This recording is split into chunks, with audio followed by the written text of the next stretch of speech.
Hello viewers, today I will be servicing and repairing a 12-inch Windmere oscillating fan.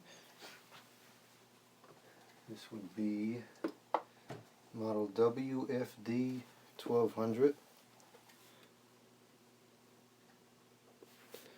Oh, here we go with the focus again. There it goes. It's from 2002 and it's made in China. Give me a break.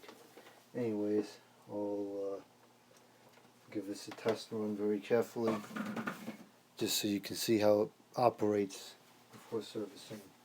And I said very carefully because of that. It's on the low end, so it's not that much of a danger, but we're fixing that, and obviously there's a fair bit of dust on the blades as well, so we'll clean that off too. So here's low. It's not an oscillation or osculation as some prefer. And 2 and 3. It's not moving much here. Doing oscillation. Oddly enough, the oscillator actually works on this thing.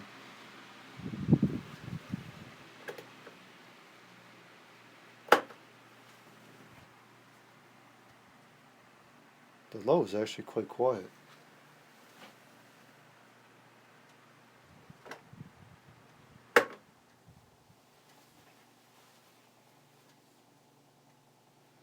Reasonable spin down time.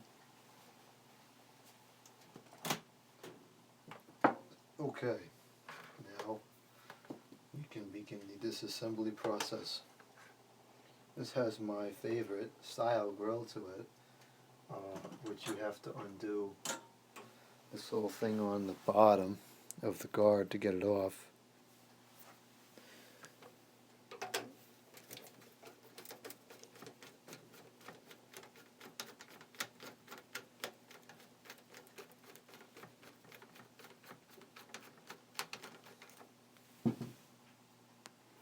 Now that's removed, or loosened anyways, we can remove the entire guard, and as you can see there is a fair bit of dust floating around in here.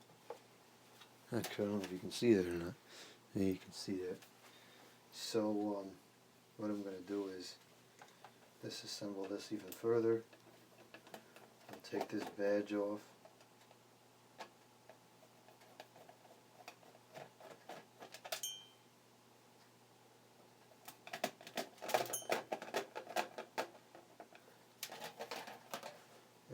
Realizing I should probably mark this somehow because, well, I guess it's not that significant.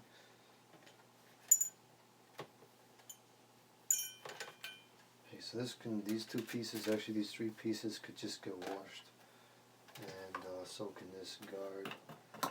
And this piece here, that can just get washed. That can get washed.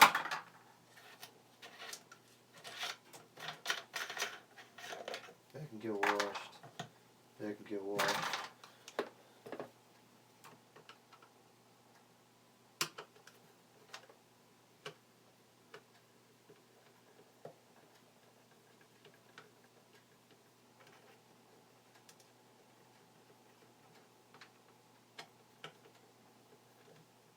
It's an awfully long screw we're using for these.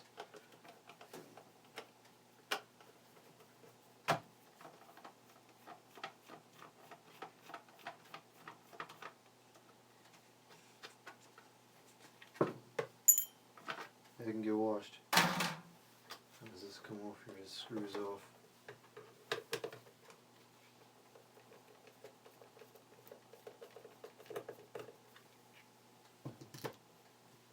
Wash that piece. And is this screwed on the back? Yes, it is.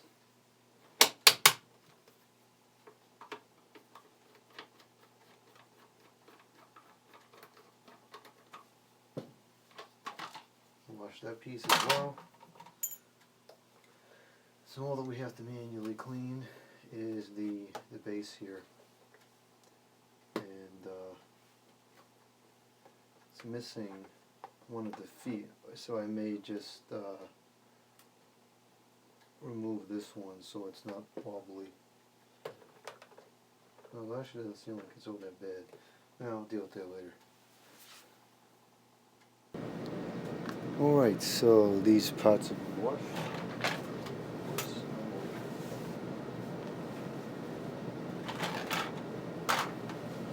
Blade looks pretty nice now.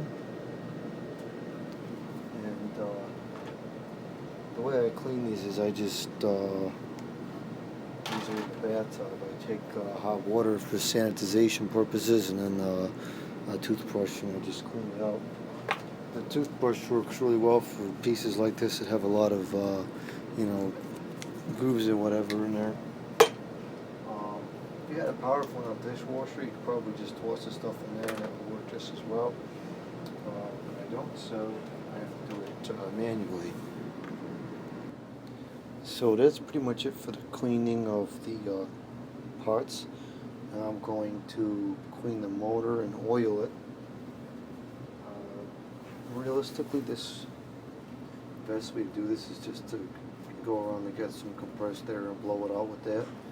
But it's really cold out today, and so I don't feel like doing that. Since this isn't really all that bad, I'm just going to kind of skip that step and just gently brush it off with this cloth.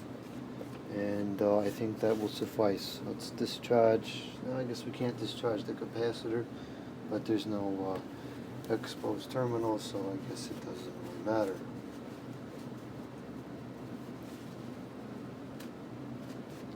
Okay, so for oiling purposes, this has no oil ports, so I'm going to remove the back cover here.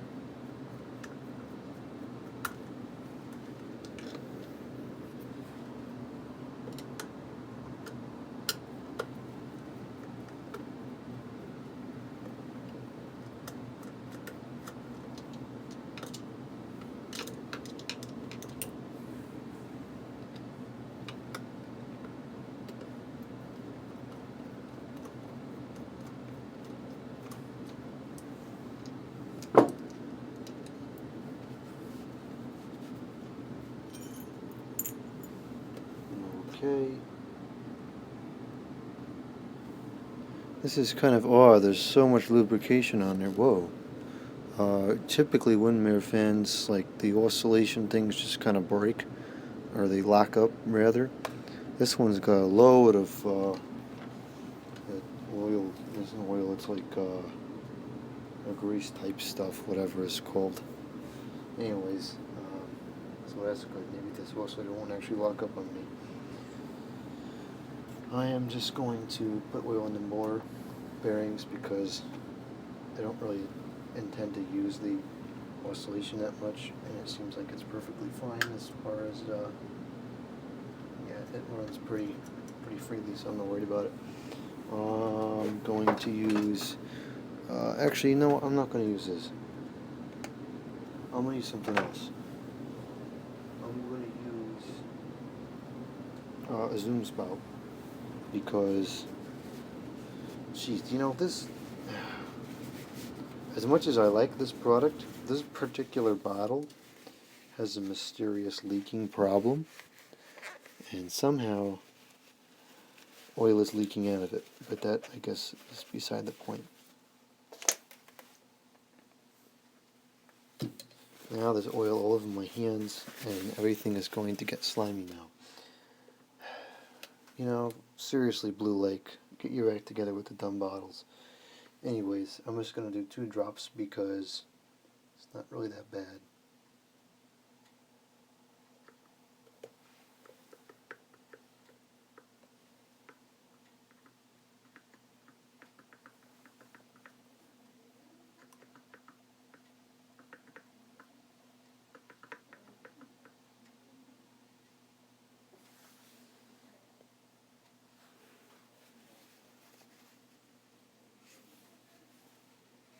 Okay, now we'll do the front of the shaft.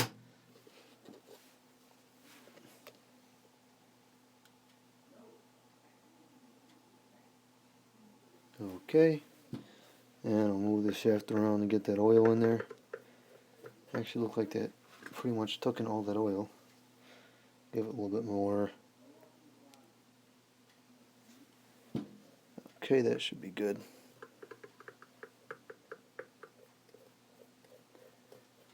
And like I said, the oil or the oscillation mechanism is running pretty freely, so I'm not going to bother to put any oil in there. It's not necessary right now. You know, the phone rings every time I try to make a video. I don't remember where I was left off here on the video, but I'll just reassemble it now because there's not much else to be done here. So now my hands are all slick and slimy because this stinking zoom spout's leaking. That's really getting irritating. I should have, well, anyways.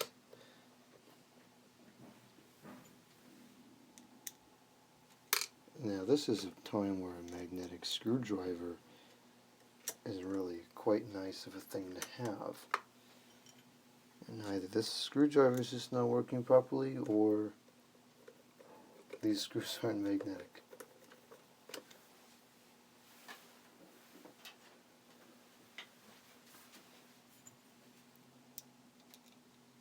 This is an old trick you can use if you have a powerful magnet. You can put it on the screwdriver handle, and it'll help you out a bit.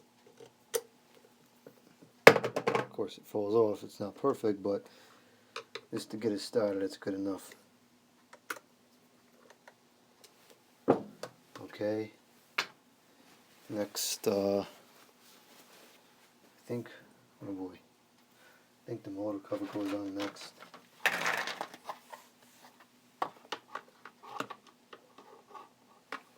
The reason I'm forgetting is because between talking on the phone and everything, there's been like 2 hours spanned since I started this video. And now this is not going down properly.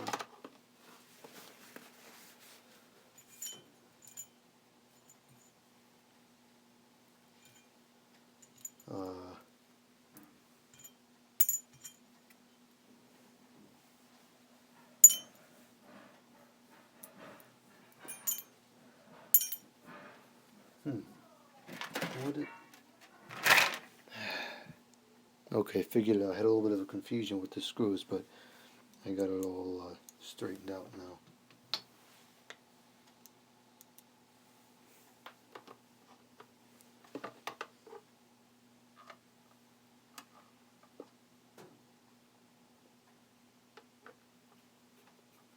And if you're saying something like, "Why don't you just go out and buy a magnetic screwdriver?"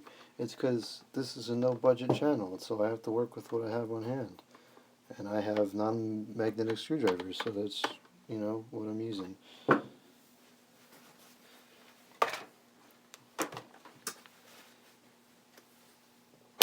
That's really tight. I don't know if it's supposed to be like that. Let's see if the spin down time is any better. There's nothing really wrong with it before, so yeah, the spin down time is good. Okay.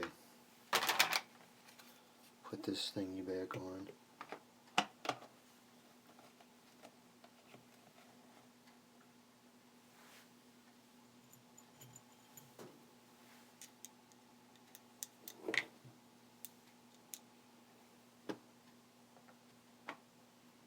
Now this is a really dumb thing here, because the screws actually have to thread through the plastic as well as then into the metal, and that's just dumb. It should only have to thread into the metal. And I gotta sit here and screw this all the way through the doggone plastic before I can even put it or line it up rather with where it's supposed to be. And of course now I can't see it, so this is just ridiculous.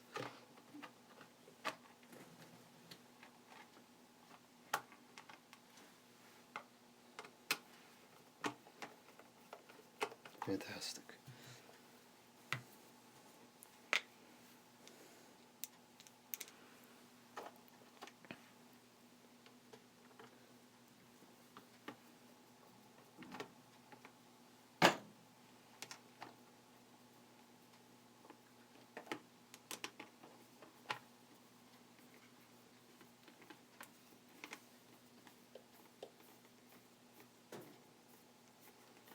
Okay, something isn't quite right here. Well, maybe it is.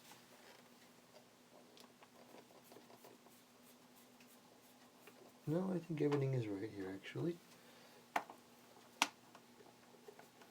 There was just an illusion that there was a problem.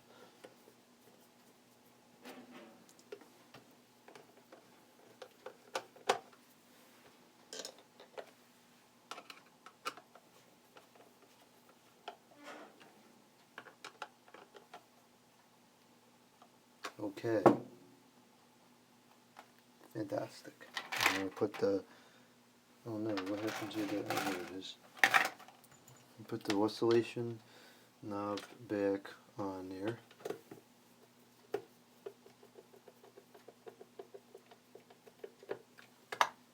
That seems to be working. Now I'll put the rear guard on there.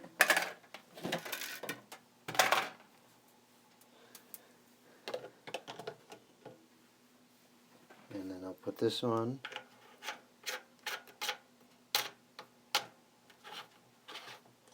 And be very careful when you're putting these on.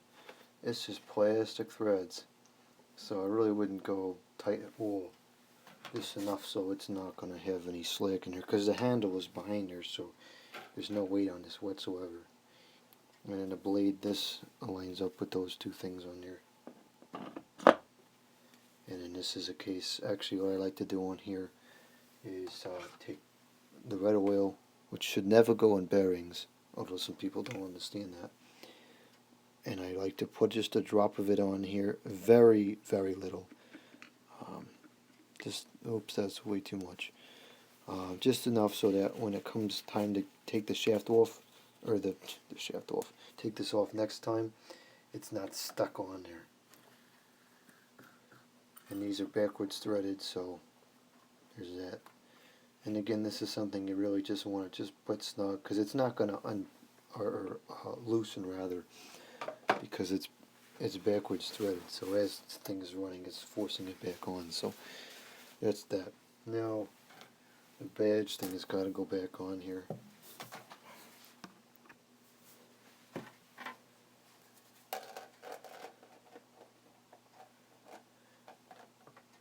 I guess it's approximately in the center. It's going to have to be good enough.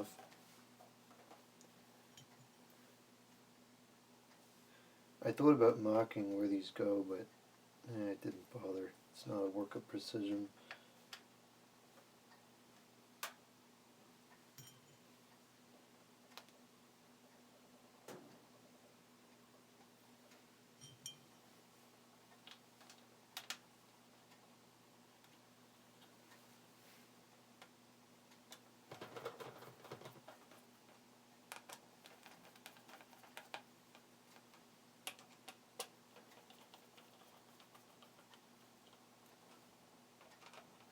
These are just going into plastic threads, so again I would not make them very tight whatsoever. And now we can put the guard back on. This will be the fun part because of this ridiculous contraption here.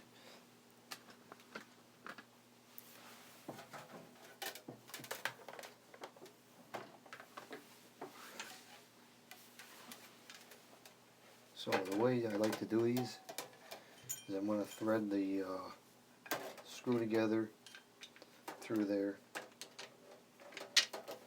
and then put the bolt in. And I'm just going to get it so that the screw catches the bolt.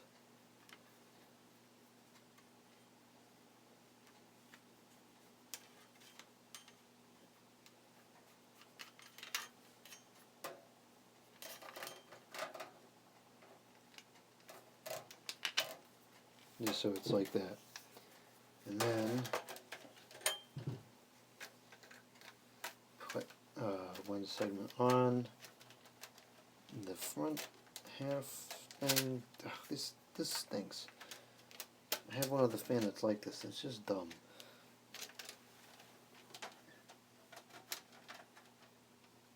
It's like a ploy to get you to never service the fan because it's too much of a nuisance to put this dumb thing back on.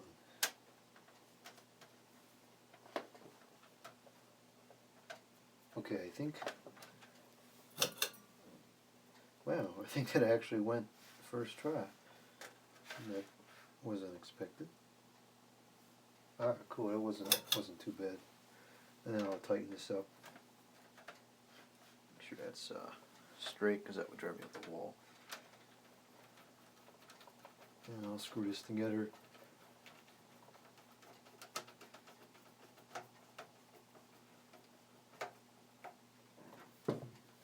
Okay, there we have it.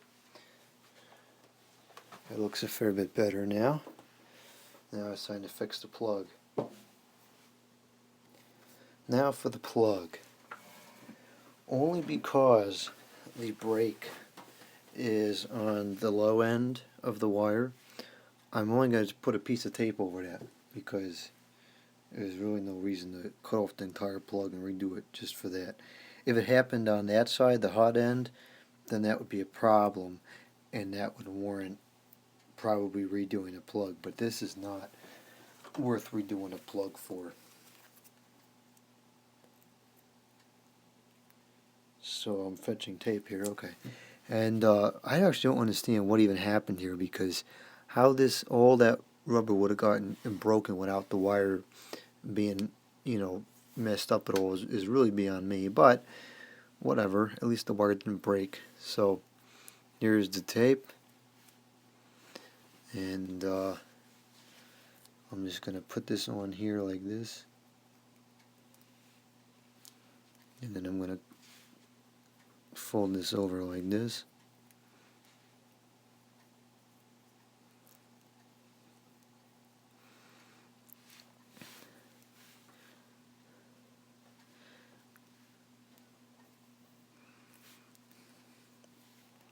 I'm going to kind of put the tape down in between where the two wires meet, just so that the edge is not really on a contacting surface, so it stays down. Can't really do that on this side, but I think it's pretty good. And so yeah, there you have it. I'm going to put, I'll do one more piece of tape just for thickness purposes, because this tape is pretty thin, but yeah, okay.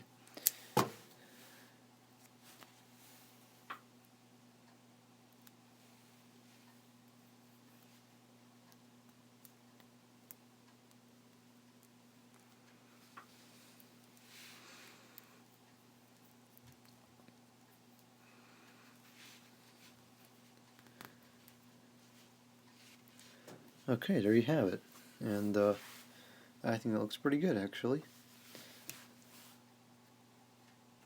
Last thing I'm going to do before we give it a test run is take off the base and make sure the electrical is all okay in there, because obviously some very sketchy things have happened to this fan in terms of the wiring, and I want to make sure that there's no other problems that need to be repaired.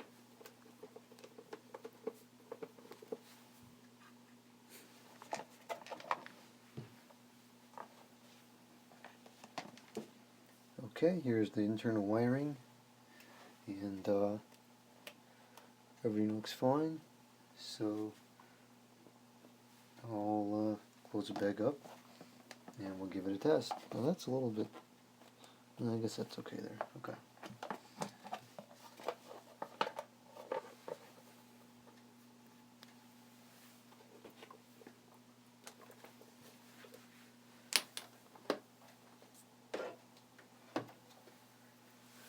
Alright, let's give this a test run. Let's get a better video angle.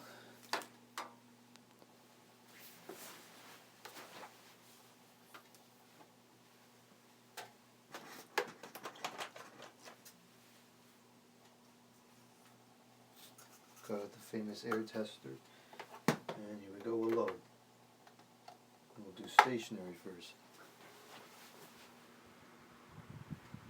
Yeah, it's moving a fair bit more air now. Pull it away from the wall a bit.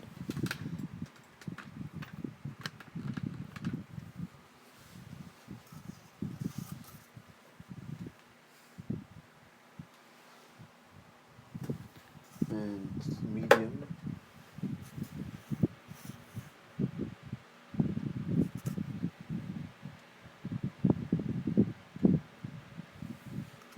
and high.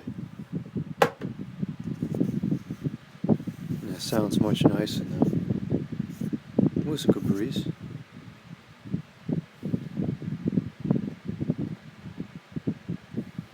Okay, now we'll do an oscillation.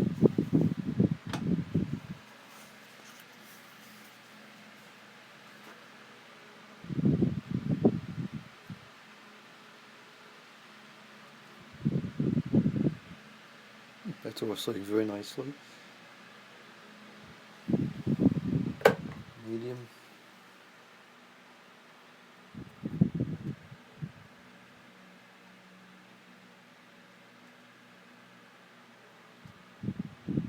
Low.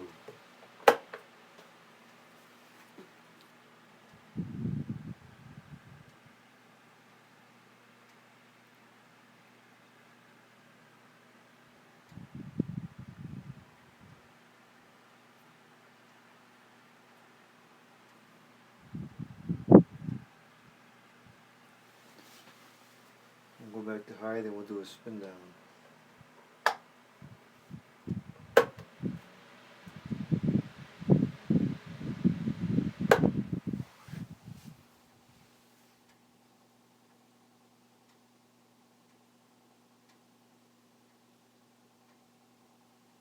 It's not fantastic spin down, but it's good enough.